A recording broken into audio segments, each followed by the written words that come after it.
shadow of death, I will fear no evil, for you art with me. Thy rod and thy staff, they comfort me. Thou preparest a table before me in the presence of my enemies. You anoint my head with oil. My cup runneth over, and surely goodness and mercy shall follow me all the days of my life. And I will dwell in the house of the Lord forever and ever. Amen. Assalamu alaikum. It's Thursday, a throwback Thursday. Welcome to Johnny's Bite. This morning, I'd like to say a very big thank you to Sonar Fashions in Tamale for my outfit. Sonar Fashions is in Tamale, but they deliver across the country and across the world. Please call them on 0246 590 162. That's 0246 590 162. Sonar Fashions is in Tamale, and they have been good enough to provide my outfit for this morning. This morning also, I want to say a very, very big thank you to one of our great viewers and listeners of the Johnny's Bite show and also of 3FM Sunrise, and been magnanimous enough to share some nice nuggets of wisdom and advice, and also some goodies with us, and we eulogize you, Auntie Adole, this morning. Now, later in the show on 3FM Sunrise on 92.7, that's 3FM 92.7, we will bring you the conversation, an exclusive one-on-one conversation with the managing director of the Interstate STC, Nana Akomia, former information minister, and also the deputy leading the charge for the Dr. Baumia campaign. Nana Akomia will be here in flesh and blood. And, there have been one or two issues about the STC, which he manages. And we'll offer him an opportunity to also tell us a story. We'll have a very firm and frank conversation with him. Nana Akomia is a good communicator, so you can expect that the communication will be sweet. So put Nana Akomia's thing there quickly so that we can see Nana Akomia who will be here. So if you tune in at 8 a.m., you are sure to hear Nana Akomia's voice, maybe 8:15, 8:20, but you're sure to hear his voice within that belt. Thank you very much. Now, this morning, I begin with the photograph of a very young boy who was learning in the dark yesterday. The photograph of a young boy, 6 years old. He is in grade 1 in a Montessori school. And his dad sent the photo to me yesterday. And I always keep saying that if your mother is dead, and then you tell the world that your mother is asleep, night will fall. When everybody decides to go back to their mother, you'll be found wanting. Can I see the picture, please, of the young boy? The small boy, and he was studying in the dark. So take note of what's happening in the picture. His father is seated next to him. He is doing his homework because this morning the teacher will ask for it. He has a mini fan, what the ladies now have made very popular at weddings and other functions. And you can tell that even at that age, he is very studious and he wants to win at all costs. So the question we ask is there dumso, or are we still sticking with the dum CSC narrative? Or is there dum da or dum nkwa?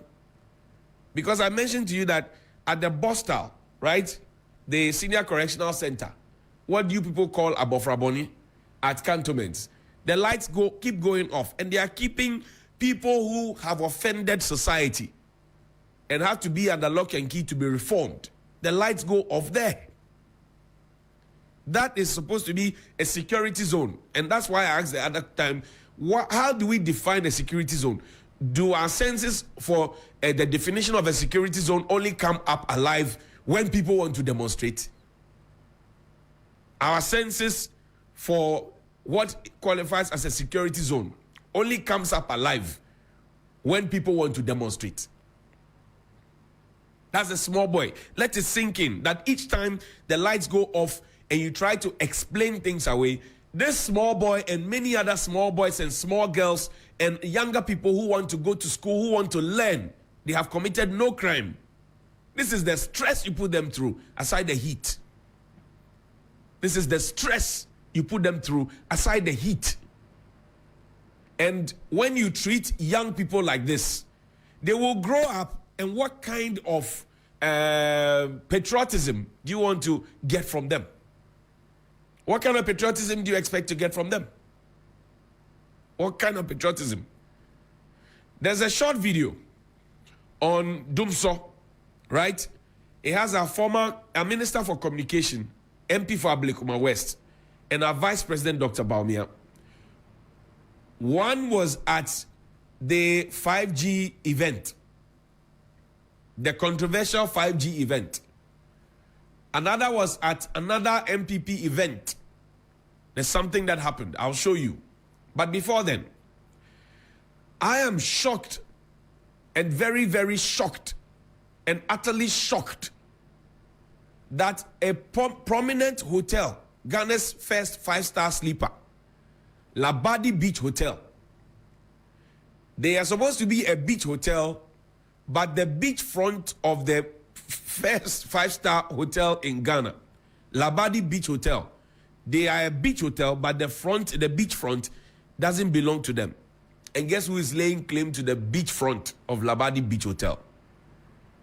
The son of Freddie Blay, former chairman of the New Patriotic Party, former MP on the ticket of the CPP, former deputy speaker of the Parliament of the Republic of Ghana, astute lawyer, former board chair, or is it still board chair of GMPC, Chairman Freddie Blay. His son is laying claim to the frontage, the beach front at Labadi Beach Hotel. The Labadi Beach Hotel that we have all known since 19 Why won't the hotel be now up for sale? Why won't it now be up for sale in a country called Ghana? You know, I've been talking about tier 2. In a country called Ghana, I just found out again with shock that Graphic Communications Group Limited, their tier 2 has been deducted, and I explained what tier 2 is. 5.5% of your own basic salary deducted for your own interest. Only 5% of that goes to NHIS. The 13% that your employer pays from your basic salary, 2% of that goes to NHIS. NHIS is still in debt. And then the remainder is kept in trust for you and invested. And yesterday I told you how 10 companies that we have invested our money into, some we have 100% shares at SNIT. For 10 years they declared nothing. So you will be there thinking that your money is being invested on your behalf. Zero. Now the tier 2, Graphic Communications Group Limited, I learned with shock 2 days ago that their tier 2 has been deducted. It's not been paid. GEOC, STC, all the 10 technical universities in the country, they are tier 2, deducted, not paid. Metro Mass Transit. So now, if you work in a state-owned enterprise or you work for the government, I beg you, today, when you get to work, call those who are supposed to manage your tier 2, tier 3, and tier 1. Call them and ask them for a statement on your own future. I beg you, call them and ask them that, look, I want to know what it is, how you are managing to prepare me for the future. Ask them, please. Call them, call your fund manager and ask them whether your tier 2, which was deducted from your money, has been. This is from a report from Metro Mass Transit. This report was occasioned or is at the behest of the National Labour Commission. The amounts of monies that have been deducted and have not been paid. Metro Mass Transit. And I have the evidence. I have plenty of those documents. Tier 2. So the question is, the monies have already been deducted, because once you are paid, if you are paid 1,000 cedis, 5% of that 1,000 cedis is taking. And they say, we are going to save it for you. Now, you know, even the painful thing, come to me, please. The painful thing is that you will be there thinking that the monies have been deducted and have been invested. So that if, for example, you decide that you have 100 cedis and you want to invest it on 1st January 2024, by 31st January 2024, you would have made something on top of your 100 Ghana cedis. However, if you decide to keep the 100 cedis and invest it on the 31st of December 2024, you wouldn't have made anything for the whole year of 2024. That is what it means when they tell you that we have deducted your tier 2, but it has not been paid to the fund manager, who will now go and invest it, and the dividends will be made and shared among all those who have invested with them. Sikano ewohin. Tier 2. Sikano ewohin. Nanado asks us to be citizens, not spectators. If you see the beachfront at Labadi Beach happening and it's being taken away it's being claimed by politically exposed people, you ask yourself, has our president become the spectator in chief? Or he's the citizen in chief? Play the Dunzo video for me. Deployment of network. I don't know any other country in the world where this happens. I believe we are the first. And if there's any other country, I would like it to be pointed out to me.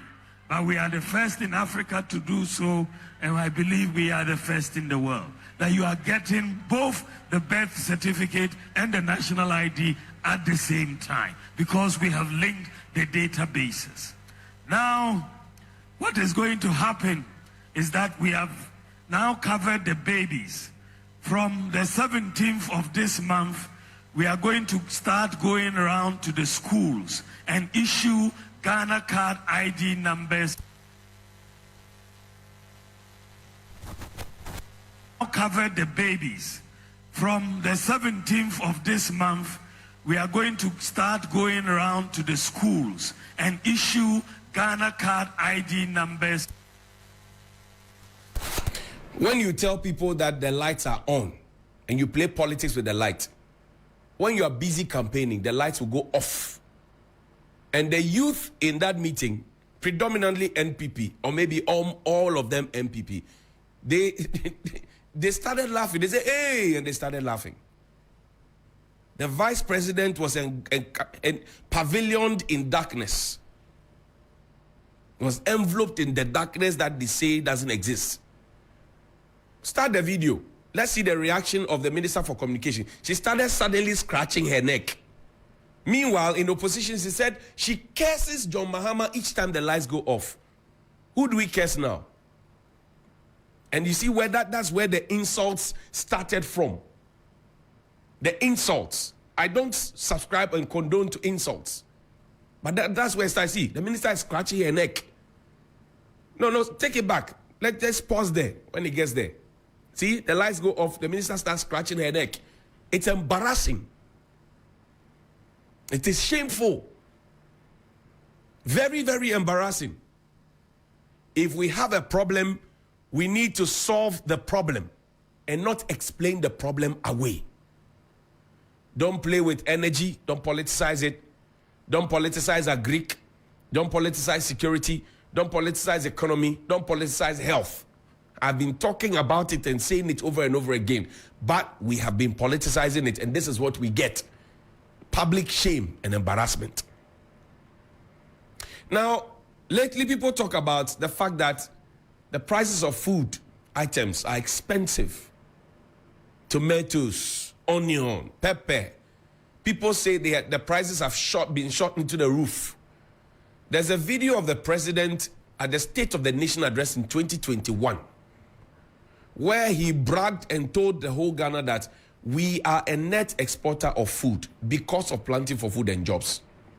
Now, when the president was making that statement, the tomato importers at the Burkina border were busy protesting and telling the president that if you don't provide us with security so that the armed robbers will stop attacking us and taking our money and sometimes raping us and all of that, we will stop importing tomatoes.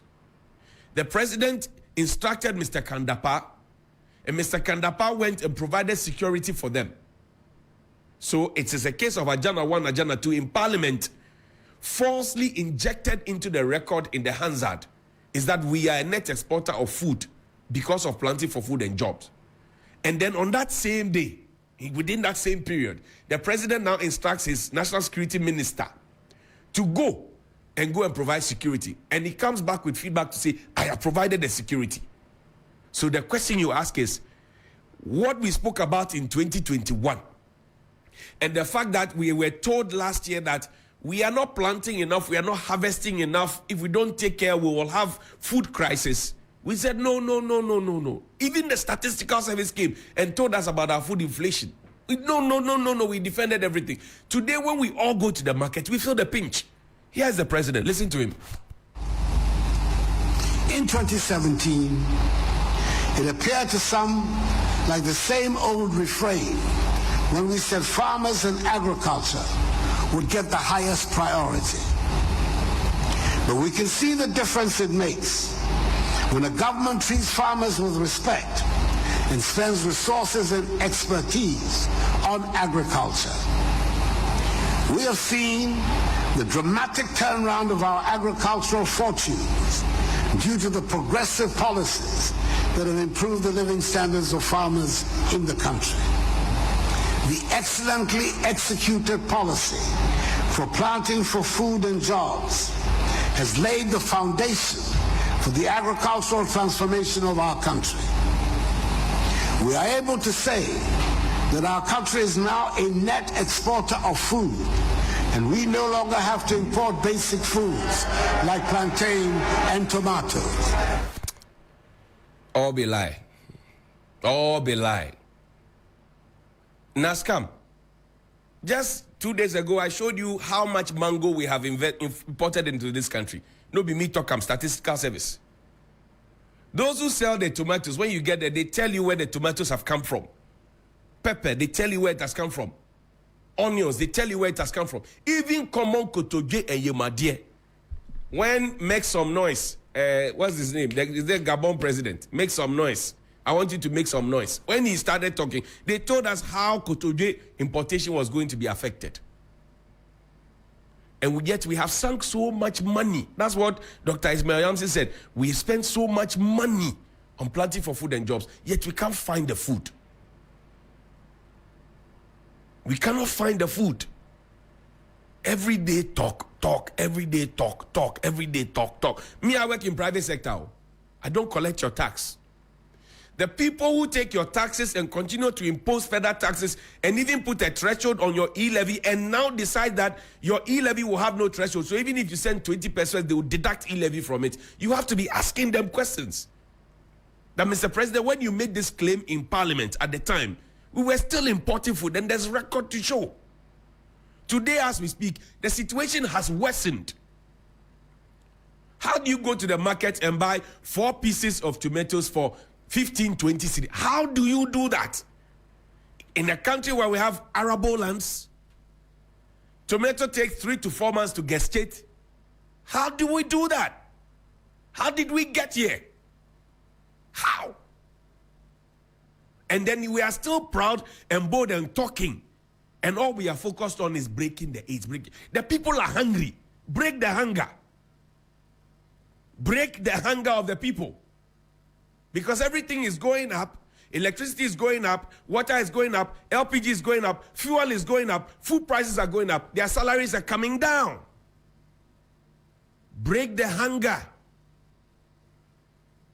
Now, Sixtus, yesterday in Kruma Circle, the brothel there, it caught fire. There's the communications officer for the fire service, right? Alex Kinati, ADO1. Play just that video. I'll speak over the video. And watch the gentleman closely. You can clearly see that the gentleman is literally covering up, maybe saving his job. And that's what a lot of civil servants do. Covering up and saving his job. Look at the video. The smoke or whatever it is had entered his eye.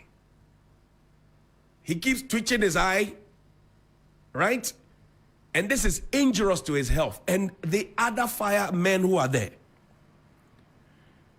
2 days ago, we saw what happened at Commonwealth Health when the tower caught fire. They do not have a facility to just spiral up there and go and put the fire. They were using a ladder into their iPad, Jota. We are always interested in security. What happened to safety? Look at him. His eyes are watery. Now, let me shock you. The fire stations with broken fire appliances in this country, and keep this on a loop for me. Kolebu has broken fire appliance. Amasaman fire appliance is broken down. Ajen Kotoku is broken down. Dodowa is broken down. Ministries is broken down. Insawam is broken down. Suhum is broken down. Madina broken down. Nungwa broken down. Electoral Commission broken down. STC, yeah, the fire thing is broken down. Now there are stations that do not have fire appliances at all. The stations without fire station and fire appliances, they are supposed to be designated stations, so they have no stations, they have no fire appliances. Parliament of the Republic of Ghana, Osu Castle, Amomole, Domi, Kwabenya, Taifa, Soutuom, Tesano, Achimota, Fire Service Training School itself, Odoko, La Paz, Ashoman, New Ashoman, New Botiano, Old Botiano, Airport Hills, East Legon Hills, East Legon Airport. This one, it affects everybody. So it is not the fact that the fire service people are incompetent. No. When you fail to give the people the tools that they need to solve the problem, they will go there. They will go there and try and do something. The people will insult them, while the big men who are supposed to take the decisions, they sit back. You are keeping a retiree at the helm of affairs at the fire service for secret recruitment purposes. I thought Henry Quarter said he was going to put a list out there of those on the side of the minority who had also brought a list for them to be recruited. I'm waiting for that list, and I've dared him. I put the immigration list out. Each time they come speaking, I'll put another list out. We are keeping an old man at immigration. We are keeping an old man at fire service. Why are we keeping them there? Are there no younger people who can take over from them? People whose time is also due. Maybe some have turned 55. So for the next 5 years, 57. For the next 3 years, they could also be at the top, like it was done for them. Look at somebody's son, somebody's husband. He's out there in the open. Common protective stuff for them. And the fire was blazing and they were inhaling all manner of things. Meanwhile, there is no insurance for the fire service officers. There's no insurance. I can tell you that on authority. There is no insurance for them. There's no insurance for any fire officer in this country. No insurance. If he dies, they will go to the funeral and go and give a posthumous rank. That's all we know how to do. Policeman is shot because of a very foolish situation where we don't have proper bullion vans. A policeman is shot and killed. Then you have the police hierarchy. They will march there, and then they will shamelessly go there and say, we are promoted him if it's a sergeant, so we've given him the chief inspector rank. That's what they did to Chief Inspector Shilevi and all the other young people who keep dying. They just go and give a posthumous rank. That's it. The things that they need to do their work. When they started killing themselves, the police people, the bullion van rubbish, we said we're going to provide each policeman with a bulletproof vest and body cam and all of that. Where are they? We said that no policeman will go on outside duty without those things. Where are they? Where are they? Prison's boss has been given contract extension after 60. For what? Recruitment? Meanwhile, his lands are being taken away from them. The prison's lands that we all know are being taken away. The place where they call their headquarters and the place where they call their training school, parts of it have been taken away. Like how the frontage of Labadi Beach Hotel has been taken away. What kind of a country are we building? What kind of a country are we leading? What is happening? What is going on? Look, let's wrap up. Take me to Dakuman. Dakuman is at the heart of Accra, and I grew up. Oliver, grant me 2 minutes. And I grew up along that stretch. I was young, but I realized and noticed when construction pioneers were constructing that road, that Kanishimalam Highway, Dakuman Junction. Those who know Accra proper, they call that place the Dansoma Junction. They call it Chinayagono. Chinayagono. Because it was a place where the cattle used to go and get their food. Now look at it. Major road like this. Such a national embarrassment. No, just show the flip the picture so people can see. And the big men, they drive through this. I said the big men, take the sirens and the motorcade away from them. Let them go through the stress the people go through. Put them in the same hospitals where everybody go. Let them smell some of the smells. Let them feel the discomfort. They will quickly fix these things. Lose the super for me. Let the people see the road the way it is. This is it. Lose the super for me, please. Look at a road in Accra. This road leads to where former Vice President Alhaji Aliu Muhammad used to live. His home is still there. His relatives are still there. He was against indiscipline. This is a definition of indiscipline personified. Look at it, and we know where the problem is. The problem starts from the Dakuman Junction. It is damaging the road. This road was redone not so long ago. I complained it was redone. Look at what it has become. Just take a look at what it has become. It is so shameful. And it starts, we know where it starts from. There's an MTTD police point right close by. They will leave there and come and stand and then be directing traffic. So traffic lights is there. They'll be directing traffic in the pothole. There's something wrong with us, fundamentally wrong with us. There's something fundamentally wrong with us as a people. Let this sink in. Because if we don't focus on the main things and we try to do the abstract, we'll be in trouble. I leave it here. Please call me 055-924-2717 and 055-691-0154. 055-924-2717 and 055-691-0154.